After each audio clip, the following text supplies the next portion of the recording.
ആർക്കേസ് channel വീണ്ടും പുതിയ വീഡിയോയുമായി വന്നിരിക്കുകയാണ്.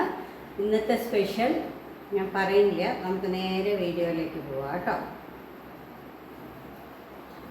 അപ്പോൾ നമ്മൾ മനസ്സിലാക്കാണല്ലോ ഏകദേശം തേങ്ങ ചിരകാൻ പോവാണ്. നമ്മൾ ഉണ്ടാക്കണ പുതിയൊരു ഐറ്റത്തിന് നാളികേരം ചിരവണം. അപ്പോൾ ഈ ചിരവട എന്താ ഒരു ഇത് വെച്ചാൽ ഇത് എവിടെ വേണമെങ്കിൽ നമുക്ക് വെക്കാം, ഈസി ആയിട്ട് ഫിറ്റ് ചെയ്യാൻ പറ്റും. ഇതൊക്കെ ഇവിടുന്ന് ഇങ്ങനെ എടുക്കുക, എന്നിട്ട് വേണമെങ്കിൽ ഇതാ ഇവിടെ വേണമെങ്കിൽ ഇവിടെ വയ്ക്കുക. ഓക്കെ, ഭയങ്കര യൂസർ ഫ്രണ്ട്ലിയാണ് കേട്ടോ.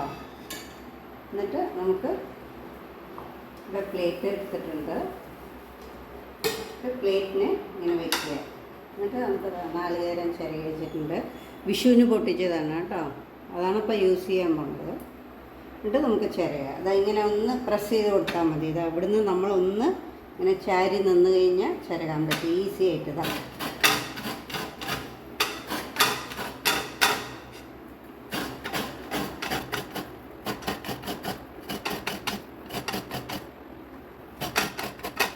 ഇപ്പോൾ നാളികേരമൊക്കെ നമ്മൾ ചിരകി കഴിഞ്ഞു. ഇനിയിപ്പോൾ നമുക്ക് അതിനുള്ള അരി വറക്കണം കേട്ടോ. സോ അരി ഇതിപ്പോൾ ഇവിടെ 3 ഗ്ലാസ് ഞാൻ മട്ട അരിയാണ് എടുത്ത് വെച്ചിരിക്കുന്നത്. സോ മട്ട അരിയാണ് വറുക്കാൻ പോണത് കേട്ടോ.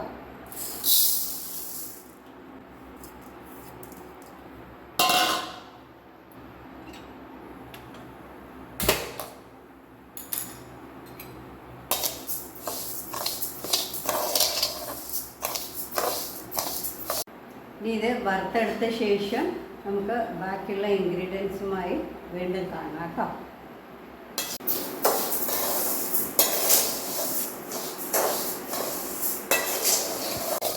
അപ്പോൾ അരിയൊക്കെ വറുത്ത് റെഡിയായി വെച്ചിട്ടുണ്ട്. ഇതാണ് ശരിക്കും പാകം. നമുക്ക് ഒരു കഷ്ണം ചുക്ക്, ഒരു 10-20 ഏലക്ക തൊലിച്ചിട്ട് ഒരു മിക്സിയിലിട്ട് അതിനെ ഒന്ന് നന്നായി പൊടിച്ച് വെക്കുക കേട്ടോ. അതേ പാനിൽ തന്നെ നമുക്കൊരു 100 ഗ്രാം കാഷ്യൂനട്ട് ഒന്ന് വറുത്തെടുക്കുക കേട്ടോ. ഏലക്കയും ചുക്കും കൂടി പൊടിച്ചു. ഇനി ഇതിപ്പോൾ അരി വറുത്തതും നമ്മൾ കാഷ്യൂനട്ട് എല്ലാം കൂടെ മിക്സ് ചെയ്തിട്ട് ഒന്നിച്ച് പൊടിക്കുക കേട്ടോ, കുഴപ്പമില്ല. ഓക്കെ, സോ നമുക്ക് ഒരു കാര്യം ചെയ്യാം, അതെല്ലാം കൂടി പൊടിച്ച് നല്ലോണം ഒരു ബൗളിൽ ഇടുക കേട്ടോ.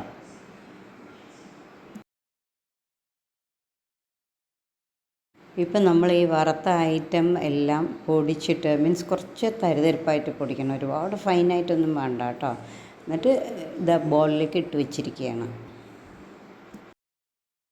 ഒരു 6 പീസ് വെല്ലം എടുത്തിട്ട് ഒന്ന് കുത്തി ഇതുപോലെ ഒന്ന് പൊടിയാക്കി നല്ലോണം അതിനെ ഒന്ന് കൈ കൊണ്ട് തന്നെ നല്ല ഇതാക്കി വെക്കുക കേട്ടോ. എന്നിട്ട് അതിലേക്ക് നമ്മൾ ചിരകിയ ആ ഒരു തേങ്ങ അങ്ങനെ ഇട്ട് കൊടുക്കുക കേട്ടോ. ഇട്ട് കൊടുത്തിട്ട് അതിനെ ഒന്ന് നന്നായിട്ട് യോജിപ്പിച്ചെടുക്കുക. പിന്നെ അതിലേക്ക് നമ്മൾ ഈ പൊടിച്ച് വെച്ച ഏലക്കയും ഇതും ചുക്കും ഇടുക. പിന്നെ അതിലേക്ക് ഈ പൊടിച്ച കാഷ്യൂനട്ടും അരിയും കൂടി ഇടുക കേട്ടോ, അരി പൊടിച്ചതും. എന്നിട്ട് എല്ലാം കൂടി നന്നായി മിക്സ് ചെയ്യുക. എല്ലാം നന്നായി യോജിപ്പിച്ച് കഴിയുമ്പോൾ നമുക്കിതങ്ങനെ അമർത്തി കഴിയുമ്പോൾ അതിനെ ഉരുണ്ടയാക്കാൻ കിട്ടും. ഓക്കെ, ഒരുപാട് ഹാർഡായിട്ടൊന്നും വേണ്ട, അങ്ങനെ സോഫ്റ്റായിട്ട് നമുക്ക് കടിക്കാൻ പറ്റണ പോലത്തെ ഉരുളകളാക്കി പൊടി കുറച്ച് ബാക്കി വയ്ക്കുക ഒരു പാത്രത്തിൽ. എന്നിട്ട് അതിലേക്ക് ഒന്ന് കൂട്ടി ചെയ്തിട്ട് തന്നെ നമ്മൾ പ്ലേറ്റിലേക്ക് വയ്ക്കുക. അങ്ങനെ എല്ലാ ഉണ്ടകളും ചെയ്തെടുക്കുക കേട്ടോ. ഇപ്പോൾ നമുക്കിവിടെ ഒരു അടിപൊളി അരിയുണ്ട തയ്യാറായിരിക്കുകയാണ്. എല്ലാവരും ട്രൈ ചെയ്ത് നോക്കൂ കേട്ടോ. ഹായ് വ്യൂവേഴ്സ്, ഇപ്പോൾ നമ്മൾ അരിയുണ്ടയൊക്കെ ഉണ്ടാക്കി കഴിഞ്ഞു. ടേസ്റ്റ് ചെയ്ത് നോക്കി, നല്ല ടേസ്റ്റ് ഉണ്ട് കേട്ടോ. ഓക്കെ, സോ ഇതെല്ലാവരും ട്രൈ ചെയ്ത് നോക്കൂ. Happy cooking.